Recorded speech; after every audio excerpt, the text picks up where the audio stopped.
Olá, sejam todos muito bem-vindos para mais essa série de discussões sobre o livro Doutrina e Convênios. Você que é aluno de instituto, não se esqueça de clicar na descrição para assinar a lista de presença. Hoje, nós temos como tema designado Doutrina e Convênios, seção 20, 21 e 22. Convidamos vocês a embarcarem neste estudo para que assim possam sentir o Espírito do Senhor em cada linha dessas revelações modernas.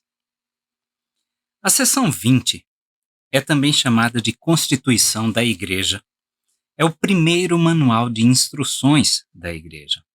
Dá-nos as instruções operacionais básicas para um ramo de A Igreja de Jesus Cristo dos Santos dos Últimos Dias. Contém uma história básica, as crenças básicas e as ordenanças básicas que fazemos: batismo, confirmação, sacramento e bênção de crianças. Também foi o motivo pela qual temos doutrina e convênios. As pessoas estavam copiando essa revelação, dobrando e colocando no bolso das suas camisas. Moroni 6 foi uma grande influência para a composição desta seção 20. Um estudioso comparou-a com o livro de Mórmon, e cerca de metade da seção é uma citação direta de passagens do livro de Mórmon. Eles usaram o livro de Mórmon como padrão para como estabelecer a igreja.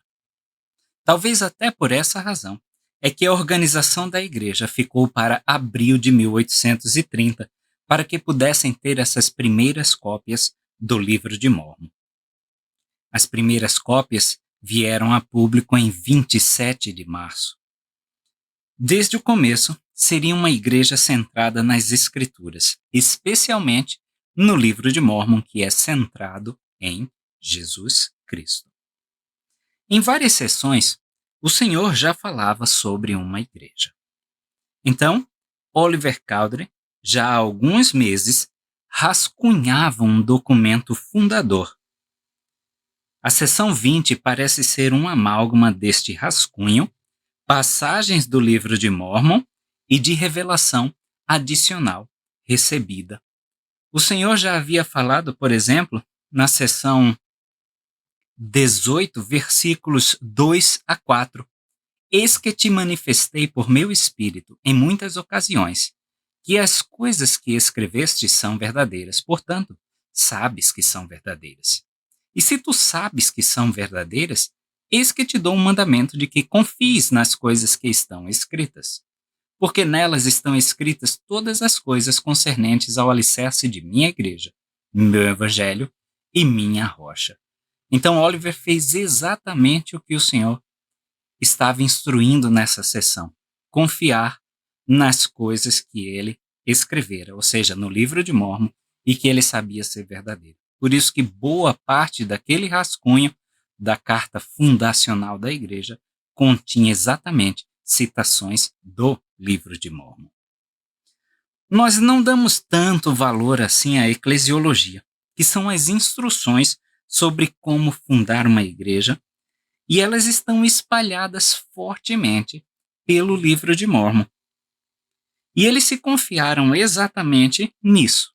Hoje, ainda vemos o DNA dessa seção 20 em nossas reuniões sacramentais. A seção 20 era chamada de Regras e Convênios da Igreja.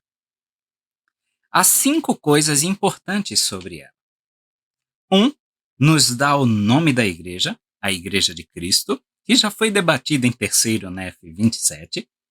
2. Nos dá os eventos fundacionais da igreja. 3. Nos dá as doutrinas fundacionais da igreja. 4. Nos dá as práticas fundacionais da igreja. E 5. Nos dá os 5 títulos de Joseph Smith e os explica. É composta por 3 diferentes seções. Do versículo 1 ao 16, uma história da igreja. Dos versículos 17 a 36, crenças fundamentais.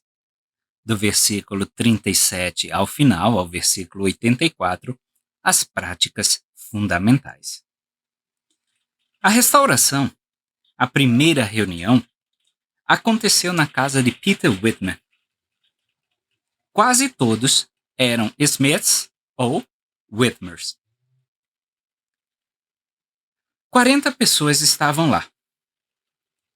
Quem foram os 6 membros originais da igreja? Isso era o que era requerido pela lei do estado de Nova York para se organizar uma sociedade religiosa. O mais provável é que foram Joseph Smith, Oliver Cowdery, Hiram Smith, David Whitmer, Peter Whitmer e Samuel Smith. A igreja sempre foi coisa de família, desde o seu início. Durante esta reunião organizacional, Joseph Smith recebe a sessão seguinte, a sessão 21. Os primeiros batismos são feitos, provavelmente no Lago Sêneca, que ficava ali perto. Joseph vê seu pai, que estava buscando uma religião, se batizar. E ele escreve o seguinte: "Oh, meu Deus, eu vi meu pai se filiar à Igreja de Cristo." Todo domingo parece este primeiro dia de reuniões da igreja. Em um conselho final, antes de uma viagem do elder Boyd K. Packer, que se encontraria com oficiais de alto escalão que estavam empatando o trabalho da igreja, o presidente Harold B. Lee disse: "Só se lembre que não é mais 1830 e que não somos mais somente 6. Ainda assim, é sempre 1830 para alguma família reunida em um grupo da igreja em algum lugar deste vasto mundo." Vamos começar então vendo o versículo 1 da seção 20. O surgimento da Igreja de Cristo nesses últimos dias, sendo 1830 anos depois da vinda de nosso Senhor e Salvador Jesus Cristo na carne, tendo a Igreja sido devidamente organizada e estabelecida em conformidade com as leis de nosso país, pela vontade e mandamentos de Deus, no 4º mês e no 6º dia do mês, que é chamado Abril. 6 de abril. Não é algo consolidado mesmo entre as autoridades da Igreja. Mas muitos, como o presidente Harold B. Lee e Spencer W. Kimball, acreditavam que esta era, realmente, a data de nascimento do Salvador. Versículos 2 e 3.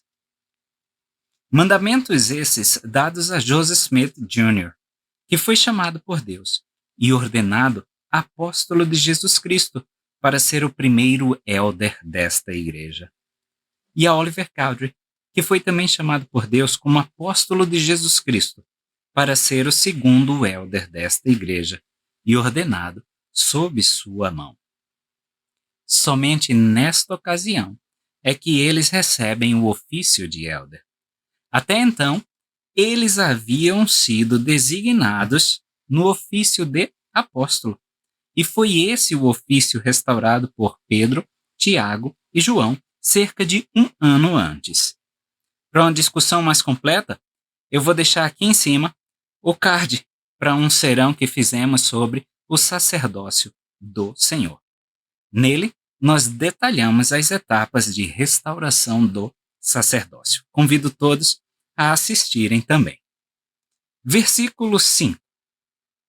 Depois de haver sido verdadeiramente manifestado a este primeiro elder que ele recebera a remissão de seus pecados, ele outra vez se emaranhou nas vaidades do mundo. Aqui pode ser um dos primeiros relatos que temos da primeira visão. Talvez a inclusão aí se dê porque 1. Joseph queria dizer que o Senhor nos conhece e perdoa pecados. E 2. Que esta igreja seria liderada, sim, por pessoas imperfeitas. Versículo 6. Mas depois de arrepender-se e humilhar-se sinceramente, pela fé, Deus abençoou-o por meio de um santo anjo, cujo semblante era como relâmpago, e cujas vestes eram mais puras e brancas do que qualquer outra brancura. Refere-se ao surgimento do livro de Mórmon, com a visita de Moroni. Versículo 7. E deu-lhe mandamentos que o inspiraram. Mandamentos são, para nós, fonte de inspiração?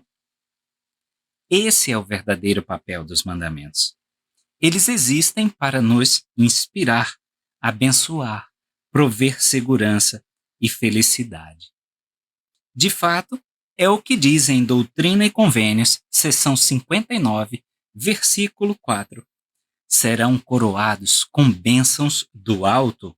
Sim, e com mandamentos, não poucos. Versículo 8. E deu-lhe poder do alto, pelos meios que haviam sido antes preparados para traduzir o livro de Mórmon. Aí já temos uma introdução real ao livro de Mórmon. Versículo 9, que contém um registro de um povo decaído e a plenitude do Evangelho de Jesus Cristo aos gentios e também aos judeus. É um excelente sumário do que é o livro de Mórmon. Vamos para Doutrina e Convênios, seção 76, versículos 40 a 43.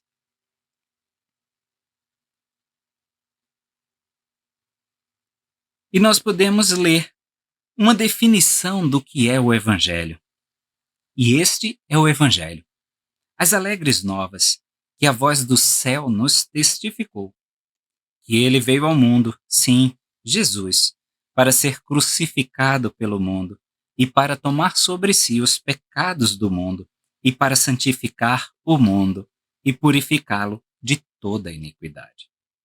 Para que por intermédio dele fossem salvos todos os que o Pai havia posto em seu poder e feito por meio dele. Ele, que glorifica o Pai e salva todas as obras de suas mãos, exceto os filhos de perdição, que negam o Filho depois que o Pai o revelou. Charles W. Penrose disse que, quando as pessoas acreditam nesta doutrina e obedecem às ordenanças, fazendo referência à Doutrina e Convênios 20, 17 a 28, têm a plenitude do Evangelho. E o que é isso? Se realmente acreditarmos para ter fé no Pai Eterno e em seu Filho Jesus Cristo, o Redentor, e ouvi-lo, aprenderemos tudo o que é necessário ser feito para a salvação dos vivos e a redenção dos mortos. É isso que hoje o presidente Nelson tem batido muito em cima, a coligação de Israel, tanto deste quanto do outro lado do véu. Voltemos para a Doutrina e Convênios, seção 20, versículo 11, onde lemos o seguinte: provando ao mundo que as Santas Escrituras são verdadeiras e que Deus inspira os homens e chama-os para sua santa obra, nesta época e nesta geração, assim como em gerações passadas. É uma declaração de propósito do livro de Mórmon. Então, provar que as Escrituras são verdadeiras. O livro de Mórmon prova que todas as Escrituras, Velho Testamento, Novo Testamento, são verdadeiras. É uma testemunha além, do outro lado do mundo, corroborando as histórias de Cristo. E ainda prova que as Escrituras são reais, sendo dadas pela comunicação de Deus na atualidade. Nós podemos ler um pouquinho a respeito disso, como eles fundamentaram no livro de Mórmon, em Mórmon, capítulo 7, versículos 8 e 9. Portanto, arrependei-vos e sede batizados em nome de Jesus e apegai-vos ao Evangelho de Cristo, que vos será apresentado não somente neste registro, ou seja, no livro de Mórmon, mas também no registro que chegará aos gentios vindo dos judeus, ou seja, a Bíblia, registro esse que virá dos gentios para vós. Pois eis que este, o livro de Mórmon, é escrito com o propósito de que acrediteis naquele, ou seja, na Bíblia. E se acreditardes naquele, ou seja, na Bíblia, acreditareis também neste, ou seja, no livro de Mórmon.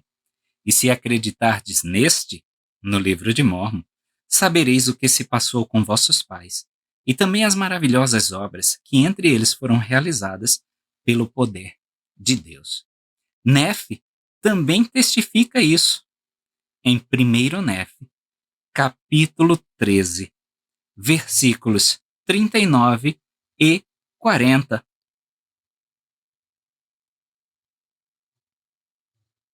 E depois de haver chegado a eles, vi outros livros surgirem pelo poder do Cordeiro, trazidos a eles pelos gentios, para convencer os gentios e os remanescentes da semente de meus irmãos, e também os judeus que estavam dispersos por toda a face da terra, de que os registros dos profetas e dos 12 apóstolos do Cordeiro são verdadeiros.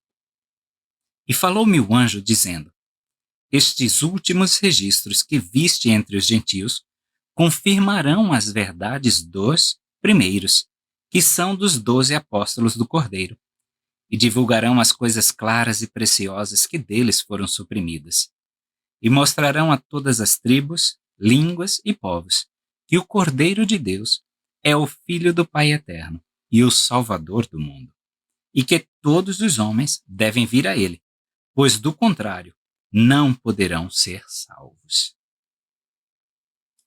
Lembram-se da velha analogia de um pedaço de madeira com um único prego? Se eu coloco um único prego, eu posso girar essa madeira para qualquer direção, apontando para qualquer caminho. No entanto, se eu coloco 2 pregos, essa madeira fica fixa. Quanto mais se eu colocar 3 pregos, Doutrina e Convênios, 4 pregos, pérola de grande valor. Aí sim, essa placa apontará exatamente e somente para uma direção. 2.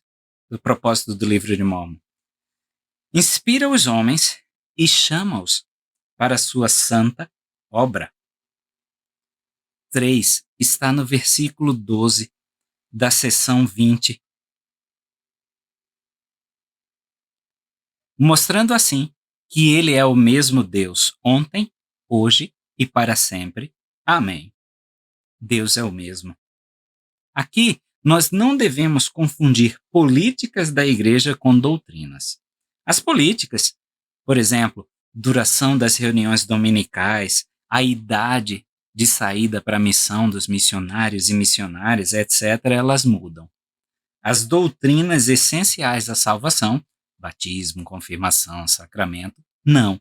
Essas doutrinas não mudam. Versículo 13 da seção 20. Portanto, tendo tão grandes testemunhas, por elas será julgado o mundo, tantos quantos daqui em diante tiverem conhecimento desta obra. O livro de Mórmon é uma dessas grandes testemunhas. Ele é a maior prova da restauração. Versículos 14 e 15. E os que a receberem com fé e agirem retamente receberão uma coroa de vida eterna. Coroa é um símbolo aí para nos tornarmos deuses. 15. Mas para aqueles que endurecerem o coração em incredulidade e a rejeitarem, isso se tornará em sua própria condenação. Condenação pode ser encarada como estacionar, não ter progressão alguma. Versículo 16. Porque o Senhor Deus o disse, e nós, os élderes da igreja, ouvimos e testemunhamos as palavras da gloriosa majestade nas alturas, a quem seja glória para todo o sempre. Amém. Os élderes, Joseph e Oliver. Talvez também seja uma referência a que muitos daquela reunião seriam élderes e testemunhas do livro de Mórmon. Então, até este versículo 16, foi a seção histórica deste documento, desta Constituição. Agora, nós vamos à seção das crenças básicas da Igreja, a começar pelo versículo 17 ao versículo 36. É uma ótima introdução a quem pergunta sobre as nossas crenças. Então, no versículo 17.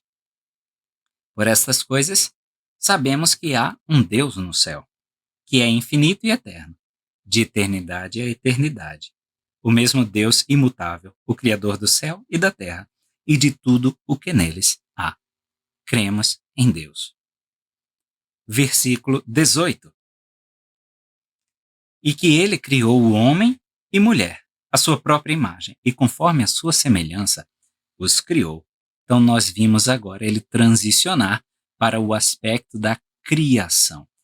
Cremos em Deus, depois criação. Parece até um padrão que é usado para ensinar desde a antiguidade, por exemplo, no livro de Mórmon.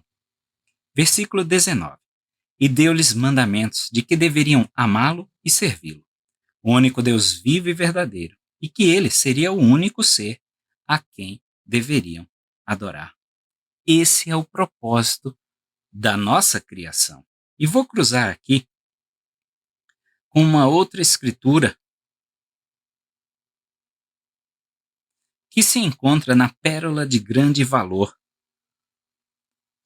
para sabermos qual é a medida de nossa criação. Então está em Abraão, capítulo 4, último versículo deste capítulo, versículo 31.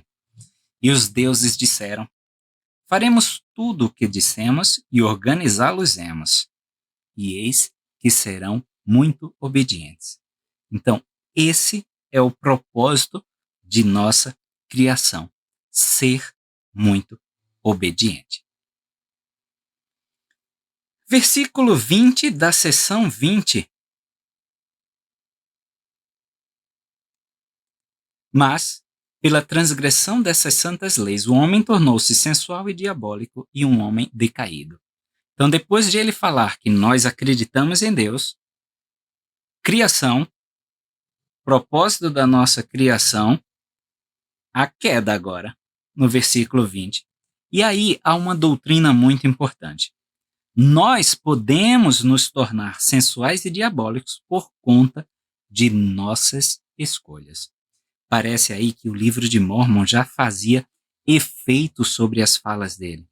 Porque eles chamam não de pecado, mas chamam de transgressão de Adão.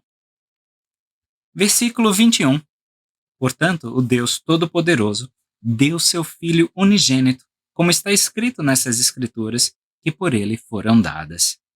Depois da queda vem a expiação. A expiação realizada por Jesus Cristo, que foi desde o início do plano. Versículo 22. Sofreu tentações, mas não lhes deu atenção. Será que nós não damos atenção demais às nossas tentações e provações, fazendo delas, às vezes, o centro de nossas vidas, só se concentrando nelas e perdendo a visão geral do propósito do plano de redenção, o plano de felicidade?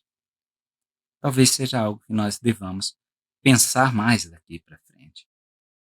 A expiação, ela nunca foi o plano B, para limpar a bagunça de Adão e Eva, de jeito nenhum. A expiação sempre foi o plano original, plano A. Sempre estava nos planos de Deus. E sobre o versículo 20 ainda, quando ele fala da queda do homem, há uma frase no final do livro, Diários de Adão e Eva, de Mark Twain, e diz o seguinte, é quando Adão visita o túmulo de Eva, onde quer que ela estivesse, era o Éden. A queda era parte do plano e era necessária para que pudéssemos estar em família no paraíso, ou seja, no reino celestial. Versículos 23 e 24. Foi crucificado, morreu e ressuscitou no terceiro dia, e subiu ao céu para assentar-se à direita do Pai, a fim de reinar em onipotência, de acordo com a vontade do Pai. É um sumário da missão de Jesus Cristo. Jesus Cristo, que é o tronco de nossa árvore. Tudo mais, todo o resto, são galhos desse tronco divino. Joseph Smith que disse que tudo o que nós fazíamos eram apêndices deste tronco. Eram apêndices dessa verdade divina de que Jesus Cristo era o Filho de Deus, morreu e ressuscitou por nós. Versículos 25 e 26 da seção 20. Para que todos os que crescem e fossem batizados em seu santo nome e perseverassem com fé até o fim fossem salvos. Não somente os que creram após sua vinda na carne, no meridiano dos tempos, mas todos, desde o princípio, sim, todos os que existiram antes de sua vinda, que creram nas palavras dos santos profetas, os quais falaram segundo foram inspirados pelo dom do Espírito Santo, que verdadeiramente testemunharam a respeito dele em todas as coisas, tivessem vida eterna. Então, o sacrifício expiatório, ele é válido mesmo antes de haver sido realizado pelo Salvador. Imagine, a confiança era tão grande no Salvador que mesmo antes desse sacrifício ser realizado, ele já estava vigente. É por isso que ele consegue, por exemplo, prometer remissão de pecados a Enos do livro de Mórmon muito antes de ter vindo à terra em seu corpo de carne e ossos. Versículo 27. Como também os que viriam depois e creriam nos dons e chamados de Deus pelo Espírito Santo, que presta testemunho do Pai e do Filho. Faz parte de nossas crenças os dons espirituais, os dons do Espírito também. Versículo 28. E o Pai, o Filho e o Espírito Santo são um Deus, infinito e eterno, sem fim. Amém. Um Deus em propósito, em meta. E qual é a meta, qual é o propósito desses três deuses que são um único? Por conta desse mesmo propósito, levar a efeito imortalidade e vida eterna do homem. Versículo 29, nós temos os princípios básicos do Evangelho. E sabemos que todos os homens precisam arrepender-se e crer no nome de Jesus Cristo, e adorar o Pai em seu nome e perseverar com fé em seu nome até o fim. Do contrário, não podem ser salvos no reino de Deus.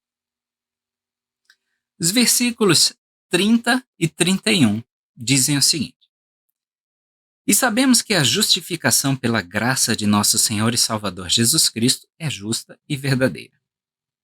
E sabemos também que a santificação pela graça de nosso Senhor e Salvador Jesus Cristo é justa e verdadeira para todos os que amam e servem a Deus com todo o seu poder, mente e força. Se nós procurarmos num dicionário da época de Joseph Smith, o Webster's, de 1828, justificação diz o seguinte: em teologia, remissão de pecados e absolvição da culpa e punição, ou um ato de graça gratuita pela qual Deus perdoa o pecador e o aceita como justo por conta da expiação de Cristo. Às vezes, nós passamos a ideia completamente errada. Em nossas aulas, em nossas classes, em nossos estudos, em nossas noites familiares, dizendo que é pelo que eu fiz que eu mereço ir ao reino celestial. Nada disso. Nunca foi assim. É por Cristo que eu estarei lá. Perdoar não significa que eu não cometi o erro. Significa que eu não serei punido por este erro. Jesus cobre nossos pecados. Então, por que a gente é tão insistente em guardar os mandamentos? E é aí que entra a santificação. De acordo com o Merriam-Webster de 1828, o dicionário da época de Joseph, santificação, o ato de tornar santo em um sentido evangélico, é o ato da graça de Deus, pelo qual as paixões dos homens são purificadas ou transferidas do pecado e do mundo e exaltadas para um supremo amor a Deus. Então, quando eu chegar aos céus, eu serei o tipo de pessoa que estará confortável em pertencer àquele lugar? É sobre isso que se trata a santificação. Eu não vivo o Evangelho para chegar ao reino celestial. Eu vivo o Evangelho para escolher o reino celestial quando ele me for oferecido. E aqui eu gostaria de citar o Elder D. Todd Christofferson no seu discurso de abril de 2013, intitulado Redenção. Ele diz o seguinte: um exemplo do romance de Victor Hugo, Os Miseráveis, embora fictício, sempre me tocou e inspirou. Quase no início da história, o bispo Bienvenu dá comida e abrigo ao sem-teto Jean Valjean, que acaba de ser libertado após 19 anos de prisão por ter roubado um pão para alimentar os filhos famintos de sua irmã. Endurecido e amargurado, Valjean retribuiu a bondade do bispo Bienvenu, roubando-lhe objetos de prata. Mais tarde, detido por policiais que dele suspeitavam, Valjean declara falsamente que a prataria lhe foi dada de presente. Quando os policiais o arrastaram de volta para a casa do bispo, para a surpresa de Valjean, o bispo confirma sua história e, para comprová-la, exclama: ora, eu lhe dei também os castiçais, que também são de prata, e que lhe renderiam uns 200 francos. Por que você não os levou também junto com os pratos? O bispo se aproximou dele e lhe disse baixinho: não se esqueça de que você me prometeu usar essa prataria para se tornar um homem honesto. Jean Valjean, que não tinha lembrança de ter feito essa promessa, continuou confuso. O bispo prosseguiu solenemente: Jean Valjean, meu irmão, você já não pertence ao mal, mas ao bem. É sua alma que estou comprando para você. Eu a tiro dos pensamentos tenebrosos e do espírito de perdição e a entrego a Deus. Jean Valjean realmente se tornou um novo homem, um homem honesto e benfeitor de muitos. Durante toda a sua vida, ele guardou os 2 castiçais de prata como lembrete de que sua vida havia sido redimida para Deus. E ainda o Elder D. Todd Christofferson diz o seguinte: ser santificado pelo sangue de Cristo é nos tornarmos limpos, puros, santos. Se justificação remove a punição por pecados passados, então a santificação remove a mancha ou os efeitos do pecado. A santificação nos dá a razão para lutarmos para sermos melhores. Devemos mudar nosso paradigma na igreja e entender melhor a graça. Devemos parar com esse perfeccionismo celestial que muitas vezes machuca as pessoas. Talvez esses 2 versículos sejam os 2 versículos mais importantes da seção 20. Dos versículos 32 a 35, nós lemos o seguinte: mas existe também a possibilidade de que um homem caia da graça e aparte-se do Deus vivo. Portanto, que a igreja esteja atenta e ore sempre para não cair em tentação. Sim, até os santificados estejam também atentos. E sabemos que estas coisas são verdadeiras e estão de acordo com as revelações de João, não aumentando nem diminuindo as profecias de seu livro, as santas escrituras ou as revelações de Deus que serão dadas daqui em diante pelo dom e poder do Espírito Santo, pela voz de Deus ou pelo ministério de anjos. Nós, às vezes, na igreja gostamos muito de aumentar. O evangelho é simples. Não precisamos aumentar nada. É o básico. É isso que está nas profecias, nas doutrinas, nas escrituras, nos ensinamentos dos profetas. E agora nós vamos para a terceira sessão, dos versículos 37 a 84, que é sobre práticas da igreja. Então, dos versículos 38 a 67, nós temos os ofícios do sacerdócio. Nós temos falando sobre élderes, sobre sacerdotes, mestres e diáconos. Nos versículos 68 e 69, o que acontece após sermos batizados? Versículo 70, nós temos a bênção das crianças. Versículos 71 a 74, instruções sobre o batismo. Versículos 75 a 79, as orações sacramentais. E versículos 80 a 84, manutenção de registros. Nós somos uma igreja que documenta. No versículo 37, nós podemos ler o seguinte: e também por meio de mandamento, a igreja com respeito ao modo de batizar. Todos aqueles que se humilharem perante Deus e desejarem ser batizados, e se apresentarem com o coração quebrantado e o espírito contrito, e testificarem à igreja que verdadeiramente se arrependeram de todos os seus pecados e estão dispostos a tomar sobre si o nome de Jesus Cristo, tendo firme propósito de servi-lo até o fim, e realmente manifestarem por suas obras que receberam o Espírito de Cristo para a remissão de seus pecados, serão recebidos pelo batismo na sua igreja. O elder D. Todd Christofferson define coração quebrantado como arrependido. Então, se quiserem anotar aí do lado, um coração quebrantado é um coração arrependido. E o espírito contrito é um espírito obediente. Então, nessa época, aconteceu uma rusga, uma divergência entre Joseph e Oliver sobre algumas palavras do batismo, que também está registrado nesta seção.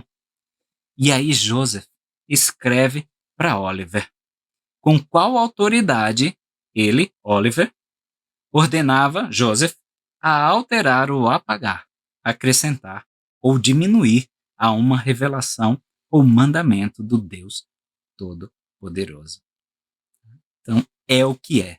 Não temos que discutir com Deus, nem a fraseologia, nem o tempo que ele deu. Não discutimos, não aconselhamos a Deus. Versículos 46 a 47, ele fala um pouquinho sobre os deveres dos sacerdotes. O dever do sacerdote é pregar, ensinar, explicar, exortar, batizar e administrar o sacramento. E visitar a casa de todos os membros, exortando-os a orarem em voz alta e em segredo, e a cumprirem todas as obrigações familiares. Então é uma igreja que se ajuda, é uma igreja ativa, que vai atrás, não que espera chegar. Ainda falando sobre os deveres dos mestres agora, no versículo 54, e certificar-se que não haja iniquidade na igreja, nem aspereza entre uns e outros, nem mentiras, maledicências ou calúnias. Então não surpreenderia em nada o mestre chegar e dizer: ei, eu vi o que você postou na rede social, não foi legal, né? Então é dever dele certificar-se que não haja essa aspereza entre o irmão. A igreja é como uma família. Tudo é da conta de todo mundo, da maneira positiva e da maneira correta. Se você faz parte de uma ala, você tem uma família. Cada ala é esse pequeno laboratório, onde a gente aprende a amar, às vezes pessoas difíceis, às vezes o difícil somos nós, a partilhar, a ser amado, a receber e por aí vai. E lembre-se também que por ser um laboratório, há experiências que dão errado. Nem sempre as experiências dão certo. Nós estamos nesse processo eterno de aprendizado. E desde o início foi assim. No livro de Mórmon, nós lemos em Moroni, capítulo 6, versículo 5. E a igreja reunia-se frequentemente para jejuar e orar, e para falar a respeito do bem-estar de suas almas. É para isso que a gente se junta sempre, para falar sobre o bem-estar de nossas almas. Não é para fazer fofoca, mas é sobre como eu posso estar bem espiritualmente. E é nessa reunião que a gente discute isso, além de jejum e oração. Dos versículos 61 a 67, a gente tem a lei do consentimento comum. É por isso que nós temos sempre o voto de apoio na igreja. Tá? É essa lei de consentimento comum. É uma lei estabelecida desde o início. Não é a minha vontade que prevalece, não é a vontade do outro, mas é uma lei de consentimento comum. Versículo 70 vai falar sobre uma ordenança que é dar nome e abençoar crianças. Todo membro da Igreja de Cristo que tiver filhos deverá trazê-los aos élderes diante da igreja, os quais lhes devem impor as mãos em nome de Jesus Cristo, abençoando-os em nome dele. Essa não é uma ordenança salvatória essencial, mas algumas ordenanças são justamente para manifestar o poder de Deus e nos tornar pessoas melhores. São ordenanças que nos fazem bem, que nos dão conforto, como, por exemplo, as bênçãos paternas, as bênçãos de conselho, as bênçãos de saúde. E sobre dar nome a criancinhas, eu queria trazer aqui um aspecto interessante ao nome. Nós temos no templo uma cerimônia em que se é recebido um novo nome. Isaías já mencionava isso. E parece que, como uma alusão a essas cerimônias templárias, nós fazemos algumas coisas espelhadas aqui no mundo celestial, no mundo decaído. Nas ordenanças temporais, nós fazemos um espelho dessa ordenança celestial. Deixa eu ler algo que eu achei para vocês num artigo chamado The Garden of Eden, The Ancient Temple and Receiving a New Name. Tá? Então seria o Jardim do Éden, o templo antigo e receber um novo nome. E ele diz o seguinte: essa atribuição de nomes não é uma questão trivial, nem é simplesmente uma reflexão tardia para a história da criação. Como Porter e Ricks mostram, nas culturas do Antigo Oriente Próximo, a existência era considerada dependente de uma palavra identificadora, sendo essa palavra um nome. O nome de alguém ou algo era percebido não como uma mera abstração, mas como uma entidade real, a imagem audível e falada da pessoa, sua essência espiritual. Os nomes eram considerados uma parte central da existência e, portanto, não é nenhuma surpresa que a nomeação desempenhe um papel importante desde Gênesis 1. Em Gênesis 2, Adão continua a obra de Deus ao nomear os animais. Além do mandamento bem conhecido sobre a árvore do conhecimento do bem e do mal, as responsabilidades de Adão no Éden eram duplas. Ele deveria guardar e manter o jardim, assim como os sacerdotes faziam para o templo, e dar nomes aos animais. Em ambas as tarefas, Adão está no lugar de Deus como seu representante, fazendo o trabalho que Deus faria de outra forma. Adão foi criado à imagem de Deus, e assim como Deus confere nomes, Adão também o faz em um tipo de imitatio Dei. Quando Deus formou todos os animais do campo e os trouxe a Adão para ver como ele os chamaria, e tudo o que Adão chamou a toda criatura vivente, esse foi o seu nome. Gênesis 2:19. Neste versículo, Adão não se move pelo jardim. Em vez disso, Deus traz cada criatura e a apresenta diante de Adão. E ele deu a Adão a autoridade para declarar qual deveria ser o nome da criatura. Este tipo de apresentação diante do representante de Deus está no cerne da adoração no templo e, de fato, todos os israelitas foram ordenados a virem a comparecer diante do Senhor, no lugar que ele escolher, em outras palavras, o templo, no final de cada 7 anos. Deuteronômio 31, 10 e 11. O paralelo dos animais aparecendo diante de Adão no final da criação de 7 dias é impressionante. Então, talvez seja uma representação simbólica do que fazemos no templo, do que Deus fez na criação por meio do seu servo Adão. É tanto que a ordenança de bênção em nome de criancinhas não começa com o famoso pela autoridade do sacerdócio Melquisedeque. Começa-se clamando o nome do Pai Celestial. Primeiro, porque a criança ainda não tem o nome para se atrelar uma bênção a ela. E segundo, tá? Porque Adão pode ser esse representante do Pai Celestial, dando nome, dando existência e significado à sua criação. Interessante, não é? Versículo. Agora nós vamos passar para a seção 21.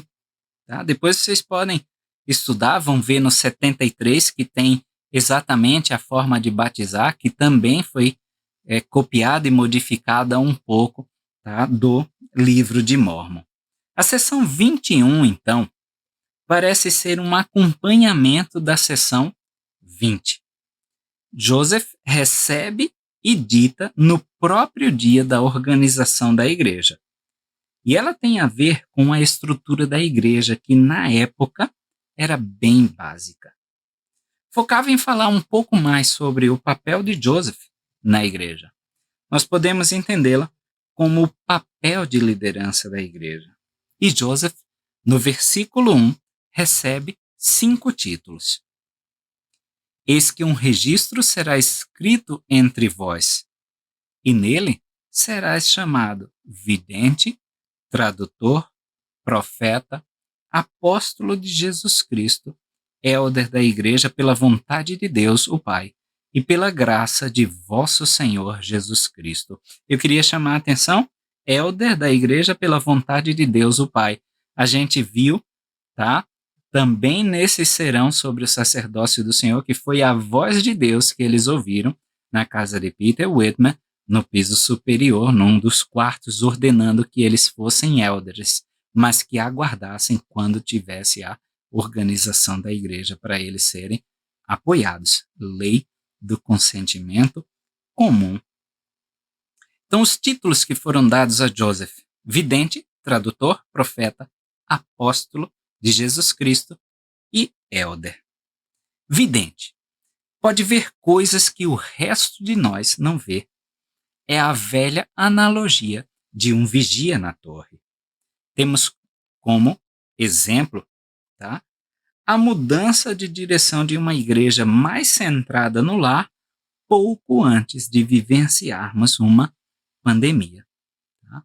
Então, os programas da igreja foram se adequando e culminou justamente nesse momento de pandemia. Porque ele via coisas, não estou dizendo que ele viu a pandemia, mas ele viu que seria útil nós termos essa igreja mais centrada nos lares dos membros. Tradutor. Que temos conhecimento até hoje, traduzir mesmo escrituras, somente Joseph Smith. Mas, quando observamos a tradução da Bíblia feita por Joseph, fica claro que não se tratava somente de repor o que havia sido perdido. Era entender a intenção original do autor das Escrituras. E isso é algo que o presidente da igreja ainda deve fazer e faz até hoje. Profeta. É alguém que dá testemunho de Jesus Cristo. E nós podemos ver uma definição bem básica do que é ser um profeta. Está em Apocalipse, capítulo 19, versículo 10. Aqui um anjo aparece para João e ele tenta adorar esse anjo. E aí o anjo diz: e eu lancei-me a seus pés para adorar, porém ele disse-me: olha, não faças tal. sou teu conservo e de teus irmãos, que têm o testemunho de Jesus. Adora a Deus, porque o testemunho de Jesus é o espírito de profecia. Então, profeta é alguém que dá testemunho de Jesus Cristo. O profeta é testemunha de Cristo, de sua divindade, de sua ressurreição. Apóstolo significa alguém que foi enviado. E está intrinsecamente ligado ao outro título, que é o de elder, que, por sua vez, está intrinsecamente ligado ao título de apóstolo. O elder Bruce R. McConkie, em seu fantástico discurso Somente um Elder, nos define assim o que é um elder. É um ministro do Senhor Jesus Cristo. Possui o santo sacerdócio de Melquisedeque. Foi comissionado para ocupar o lugar de seu mestre, que é o elder principal, que ministra a seus semelhantes. Ele é o agente do Senhor. Sua designação é pregar o evangelho e aperfeiçoar os santos. É tanto que o título que usamos para um apóstolo é o de elder. Essa seção 21 também parece ser uma espécie de endorso do Senhor. Versículos 4 e 6 a 6 da seção 21. Portanto, vós, ou seja, a igreja, dareis ouvidos a todas as palavras e mandamentos que ele vos transmitir, à medida que ele os receber, andando em toda santidade diante de mim. Pois suas palavras recebereis como de minha própria boca, com toda paciência e fé. Porque assim fazendo, as portas do inferno não prevalecerão contra vós. Sim, e o Senhor Deus afastará de vós os poderes das trevas e fará tremerem os céus para o vosso bem e para a glória de seu nome. É muito interessante ver que o Senhor continuaria com eles e conosco hoje durante todo o processo de estabelecimento e progressão da igreja. De fato, é ele que a dirige. E às vezes o profeta falará algo que nós não aceitamos bem. Nós não estamos de acordo. É preciso paciência e fé. Também pode ser uma alusão aos tempos difíceis, ao êxodo que eles teriam que fazer anos mais tarde. Também nos lembra da seção 1. Doutrina e Convênios, seção 1, versículo 24, onde ele diz o seguinte: Eis que eu sou Deus e disse-o. Estes mandamentos são meus e foram dados a meus servos em sua fraqueza, conforme a sua maneira de falar, para que alcançassem entendimento. Esses mandamentos foram dados aos seus servos, aos servos do Senhor, em sua fraqueza, segundo sua maneira de falar. Então, como está na língua deles, fracos, tá? Em sua fraqueza, devemos enxergar com paciência e com fé. Às vezes somos severos demais com nossos líderes, por conta da maneira que eles falaram isso ou aquilo. E essa paciência também serve para o lado oposto. Pode ser frustrante quando se é um líder. E o elder Holland diz que pessoas imperfeitas são tudo o que o Senhor tem para trabalhar. Devemos, então, ser pacientes uns com os outros. Todos temos fraquezas e estamos nos esforçando para melhorar. Sejamos mais gentis uns com os outros. Conta-se uma história de que John Taylor, cavalheiro inglês correto, entrou e Brigham Young, americano da gema até os ossos, falou algo como: aí vem o príncipe John. John Taylor se aproximou e retrucou: Senhor, você é uma pessoa desprezível e um profeta de Deus. Há divergências, conflitos. Todos nós estamos lutando e lutas diferentes. O presidente Eyring disse: presuma que metade das pessoas com quem você conversa está realmente passando por dificuldades. Na conferência seguinte, 6 meses depois, ele voltou e disse: apenas presuma que todos estão lutando e você provavelmente estará certo. Paciência e fé. Seção 21, versículo 8. Sim, vi seu pranto por Sião, e farei com que já não se lamente por ela, pois chegados são os dias de seu regozijo pela remissão de seus pecados e pelas manifestações de minhas bênçãos sobre suas obras. O Senhor atesta a sinceridade de Joseph Smith. Ele testemunhou o choro, o lamento de Joseph por Sião. Pode ser uma referência ao início da seção 20, onde ele conta que recebeu a remissão dos pecados. E isso não é o fim, é o começo. Devemos repetidamente receber a remissão de pecados. E é por isso que nós vamos à igreja todo domingo partilhar do sacramento. O Senhor reforça para Joseph a remissão de seus pecados, especialmente depois de tanto altos e baixos com esses desafios sofridos para o surgimento do livro de Mórmon.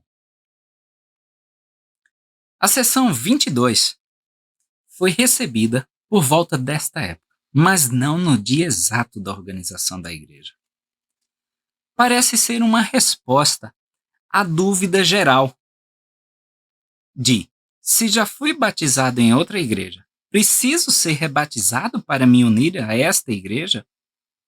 Também havia a questão de que Joseph, Oliver e Samuel já haviam sido batizados antes da organização da igreja. Precisariam ser batizados novamente para mostrar que entravam para a igreja? E o Senhor responde, então, claramente a eles: sim. Às vezes a clareza é gentileza. Então o Senhor estava dizendo sim. Tá?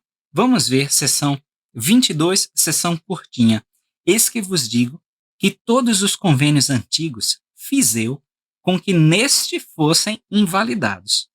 E este é um novo e eterno convênio que era desde o princípio. Portanto, embora seja um homem batizado 100 vezes, de nada lhe aproveita, pois não podeis entrar pela porta estreita por meio da lei de Moisés, nem por vossas obras mortas. Pois foi por causa de vossas obras mortas que fiz com que este último convênio e esta igreja me fossem edificados, como nos dias antigos. Portanto, entrai pela porta, como ordenei, e não procureis aconselhar a vosso Deus. Amém.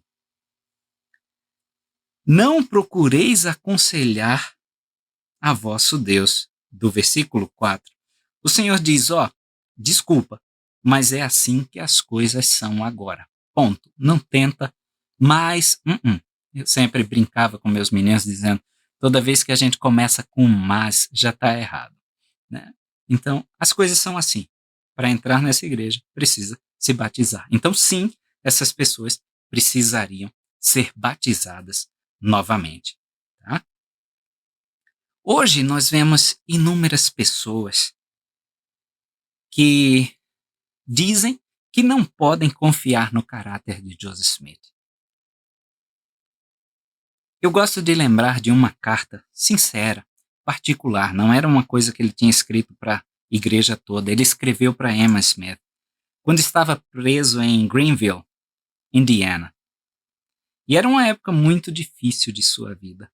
Ele e Emma haviam perdido gêmeos. Adotaram os gêmeos e um deles faleceu. Pouco depois, Joseph seria coberto de piche e penas. E nessa carta, ele diz: o adversário de minha alma tem tanto poder sobre mim como teve no passado. Mas Deus é misericordioso e perdoou meus pecados. E me alegro com o fato dele ter enviado o Consolador a todos os que creem e se humilham diante dele. Tentarei me contentar com minha sorte, sabendo que Deus é meu amigo. Nele encontrarei conforto. Entreguei minha vida em suas mãos. Estou preparado para atender a seu chamado e desejo estar com Cristo. Essa é uma pessoa a quem posso dar, sim, o benefício da dúvida. Ele era sincero, mas lutava.